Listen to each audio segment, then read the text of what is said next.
Good morning, Ohio State fans. Welcome back to the 11 Dubcast for Tuesday, September 9th. I am joined by our film room aficionado, the guru, Kyle Jones, who is eager to go attend Monday Night Football as we're recording this the day before Tuesday, September 9th.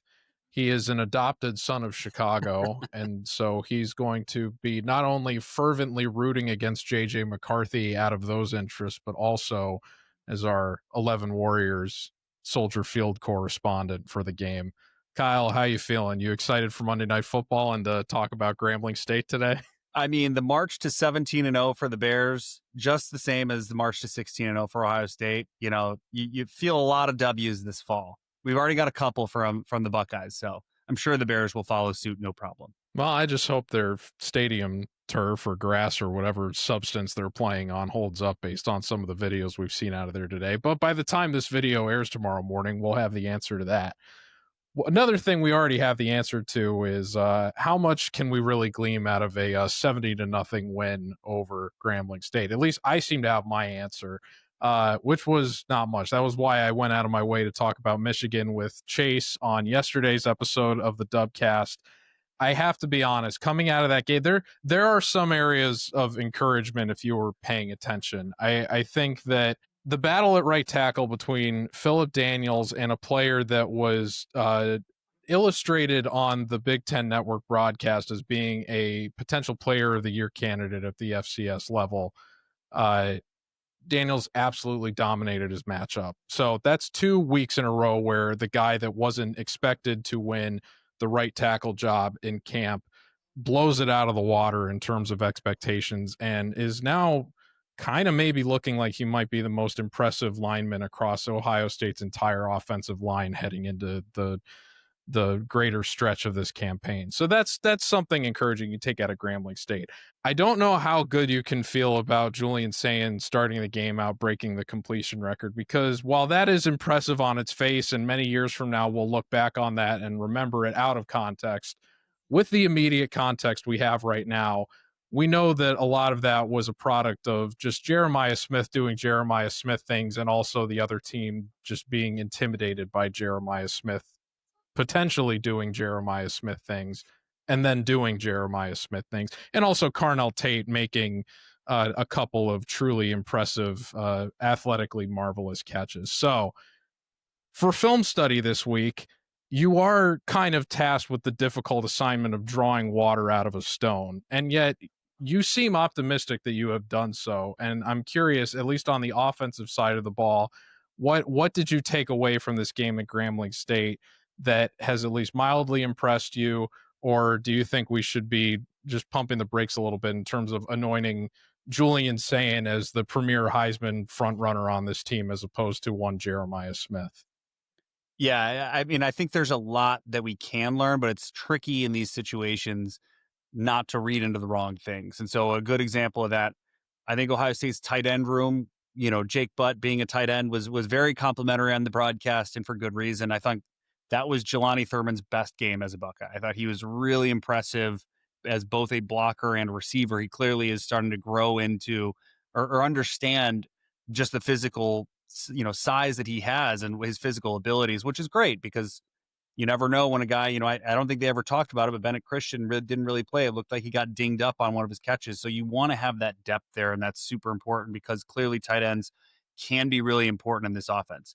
That said, do I think that they're going to throw 10 passes to 5 different tight ends in a game a lot this season? Probably not. And so you don't want to come out of this going, well, clearly Ohio State's going to throw to the tight ends. That's their biggest strength. No, the biggest strength is still the guys on the outside wearing the passing game now runs through Will Kacmarek. I think of the course, first score as of the it day should, reveals. right? But you want to be careful not to take that away, or to even take away like, well, hey, Max Clare, maybe he should be 4th on the depth chart. Like, again, let's pump the brakes on some of those things. What you do want to look at and see is not, hey, is Carnell Tate sunning a FCS cornerback? You want to understand, what is this offense able to execute? And you saw them execute a number of run schemes, which I think that was one of the biggest takeaways I had. In years past, especially when Ryan Day has been there, it's been great, we're going to bludgeon this team and we're just going to practice outside zone or inside zone 36 times. And we're going to, doesn't matter how many, we're just going to get reps out of this. We don't want to show anything. And I actually thought like you saw some of the old Chip Kelly influence, whereas last year in each week we would see a new run game wrinkle added, and that allowed it so that the library by the time we got to the playoffs was pretty broad, and they were able to rely on a number of different concepts. It wasn't kind of, again, 3-4 years ago it was, hey, they're going to run outside zone. We know they are. There's only so many ways you can dress it up if you're if you're Ohio State. And so now Ohio State is running more power. They're running more counter, which is what they did in the playoffs. But then they had some fun zone wrinkles. They had a nice lead zone a couple times, which I'll break down, where they brought the tight end in motion actually to almost be like a fullback on an isolation play to lead the running back through the hole. So again, doing some interesting things there. That's what you want to look for and understand, because that's stuff you can project forward. That's something that you can apply to what are they going to do against a Washington, a Minnesota, things like that. You're less worried about what worked against Grambling because, as the Jeremiah Smith touchdown showed, like that was just a blown coverage. That was a safety who kind of didn't know where to be, bit on a crosser and left the most dangerous receiver in the country wide open. Jeremiah Smith stood there and waited for the ball essentially because he was so wide open. So like there's not a lot you're going to take away from that play. So what you want to do in these games, and which we will do this week, is take a look at some of those schematic elements. I thought they still came in with a nice little game plan. They used an orbit motion where they brought, a receiver in motion behind the quarterback in shotgun. And they actually had a nice series where they had a handoff on that. They had a play action, the deep route to Carnell Tate over the middle was off of that. And then they had a fun little counter later in the first half that was built off that same motion. And again, that's kind of the Ryan Day offense. And, as we're trying to understand what is this offense this year with this personnel, those are the fun things that we're going to dig into a little bit this week and showcase. Well, I look forward to it. Defensively, I believe all but two of us on staff predicted a shutout in this game. And while under normal circumstances, it'd be very brave of anybody to pick a shutout against a regular opponent, I think the fact that all but two of us did in this case reflects what we were expecting. And some of us might have been a little bit nervous when they lined up for that field goal attempt, but when it just kind of wishfully pushed right, I think we kind of figured, yeah, that donut is probably in pretty safe keeping. So I guess in terms of what we saw defensively, there's probably, in terms of value, like in encouragement, there's going to be a lot more from what happened against Texas and Archie Manning than what happened in this game. And you were very complimentary of that, obviously, relative to Matt Patricia in the film study that you put out last week.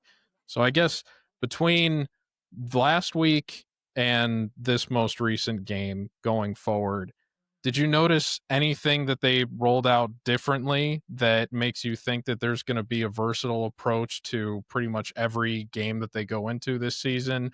Or was it kind of just more of a continuation of similar stuff we saw against Texas that you think this might start to become more of what the identity of the defense is about going into the later stretch of the schedule? Yeah, I think they ran a lot of the new wrinkles. There was a lot of continuation from what we saw against Texas. I think to me, and what I'm looking for in a game like this, again, is what is it that we can take from this game that we can project schematically? I came away with the question last week because of how much they rolled out that was different against Texas. Are they going to go super vanilla in a game like Grambling so that they don't show anything? Are they going to have a totally bespoke game plan every single week? And so Grambling gets its own whole game plan. Is it going to be something where they intentionally try to break tendency? And they could have done that for the last one, for that last point. But what was nice to see is they didn't go super vanilla. Again, in years past, you've seen that from Buckeye defenses where in these games, it's, hey, we're going to play 4-3, cover 3. Don't show anything new. We're going to play a bunch of man free because we know we can, and our corners aren't going to get beat. So keep it super basic. And what I thought was really interesting is you can see the seeds where Matt Patricia is really starting to say, here are the tools I have and the tools I'm going to have all year. And I'm going to put them into a position to succeed. A good example of that, we've seen more odd front. So again, that's a nose tackle directly over the center, usually a 3 or a 5-man line. We've seen more of that in 2 games than we've probably seen from Ohio State in 20 years. That's probably an exaggeration, but Ohio State's been a 4-man team forever. I mean, since the 80s. The first real 5-2 defense, for all the history buffs, is Lou Arnsberger. He was coaching for Woody in the 70s. He kind of came up with that, or I'm sorry, Bill Arnsberger. I get his name wrong, but he kind of came up with the I idea. wasn't going to hold you to Yeah, account I for know. that. There's going to be somebody that was going to get me, though, so I apologize. And then he went on to LSU and basically identified what we know as the 3-4 and the zone blitz. So the Pittsburgh Steelers, which turned into Dick LeBeau, which has turned into all those things. Like, that actually started at Ohio State in the 70s. But Ohio State hasn't run that defense for 50 years, basically 40 years. Go back to the 80s, it's been a 4-man front. And now you see this week more 3-man, more odd front. And I think a big reason for that is because they have big 98 in the middle who could not be blocked. And typically what you do with a nose tackle, or what Ohio State certainly has done with a nose tackle, is you say, great, go plug up the A gap, go sit between the guard and the center and occupy both so that our stud middle linebacker, whether that's Chris Spielman or James Laurinaitis or Sonny Styles, whoever that is, keep them free to go make the tackle. And I think what we're seeing now is they're saying, we're going to put you directly over the center, and we're going to put two buddies of yours directly over the guards, which means you're never going to get double teamed. And if you watch that fumble, which was actually at the beginning of the third quarter, the starters were still in for the most part. They had a couple backup linebackers, but the starting secondary, the starting D-line was still in that game. The starting offense for Grambling was there. And if you watch the replay, which we'll break down this week, McDonald just beats this guy who's probably 30 pounds lighter than him with a quick little inside move with speed. It's not he drove him straight backwards. He beat him with speed, gets into the backfield, not only makes a play on the ball carrier, but punches the ball out. That turns into a touchdown, right? And I say all of that because I think this defense, you're seeing Matt Patricia go, all right, who are my dudes? Who are the guys that I can rely on to make plays? We know who that is in the linebacker core. It's Styles and Reese. We know it's Caleb Downs. We know it's the corners, right? Igbinosun and Matthews, you've already seen it. And I think up front, we're seeing it's the nose tackle. And so how can we come up with positions for those guys to succeed? How can we build the scheme around them? And that is a very NFL mentality. We've got enough tools in our toolbox that we can make sure we're maximizing the talent we have at hand. Not here's the system that has worked for me for years, and I'm just going to keep teaching it year after year.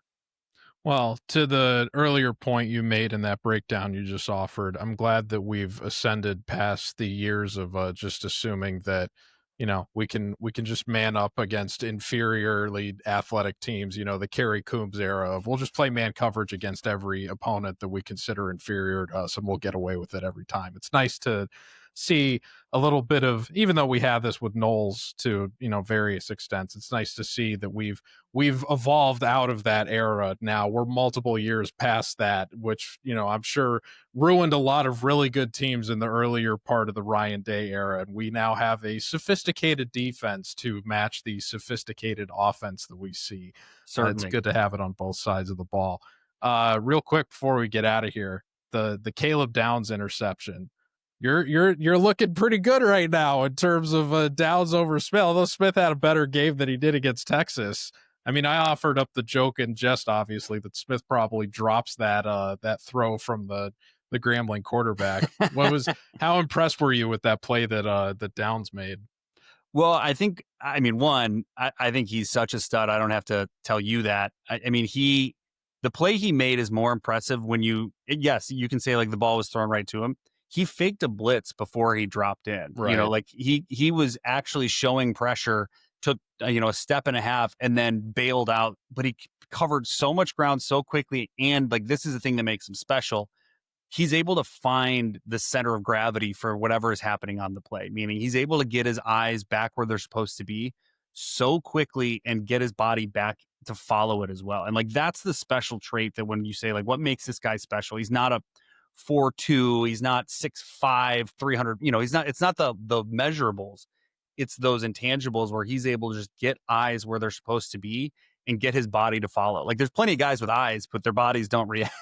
You know what I mean? Like they know where they should be looking, but they can't get their body to follow suit. He's able to do both. And I think that's what's so special about him. And that pick was a perfect example. He was just, you're going, wait, how was he in such perfect position? He was so lucky. Like, no, man, he's in perfect position because that's what he does. Like he's able to get himself in those positions all the time. And I think that's why he's such a special player. And I hope Ohio State fans appreciate that for the remaining however many games left we have wearing scarlet and gray. No, I mean, to make a catch like that when the ball is thrown that hard and you react that close to the line of scrimmage, that is not, you can't make a play like that purely off of athletic gifts. It takes a special kind of processing to be able to react in that fashion.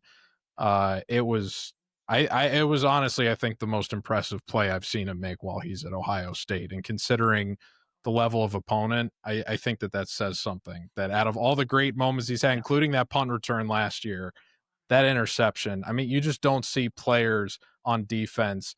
It's one that, like, with hands like that generally, but just to react that close to the line of scrimmage and pop up like a whack-a-mole and just snag that thing out of the air. I mean, it was I already told you I was willing to hear you out on Downs over Smith, and week over week where it's you're just looking more and more right. So I mean, there's gonna be a moment where we go, okay, so this was fun, and Jeremiah Smith just absolutely like blows somebody out of the water, makes the most insane play or series of plays, and shuts this whole thing down. But in the meantime, I think it's really fun that we can at least even have this conversation. I think it's really special, and again, I hope people appreciate it. I hope if you're watching the game at home and going like, hey, I'm not seeing number 2, here's name called all the time. Like, just watch number 2, and what you'll always find him on the screen. I promise you. Every play ends, you're gonna find number 2 right there. He's always in the mix. He's always around it. So again, yeah, very special player and